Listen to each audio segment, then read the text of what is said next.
জন্মদিনের পার্টি থেকে বাড়ি ফেরার পথে গাছে ধাক্কা বাইকের মৃত্যু হলো এক যুবকের, আহত আরো একজন।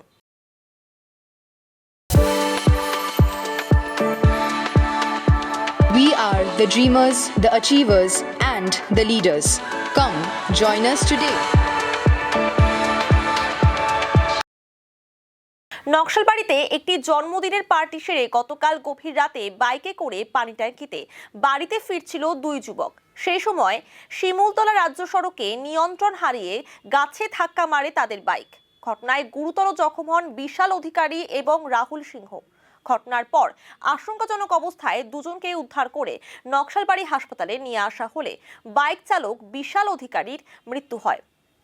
অন্যদিকে রাহুল সিংহকে উত্তরবঙ্গ মেডিকেল কলেজ ও হাসপাতালে পাঠানো হয়। আজ মৃতদেহ ময়নাতদন্তের জন্য উত্তরবঙ্গ মেডিকেল কলেজ ও হাসপাতালে পাঠানো হয়েছে। গোটা ঘটনার তদন্তে পুলিশ।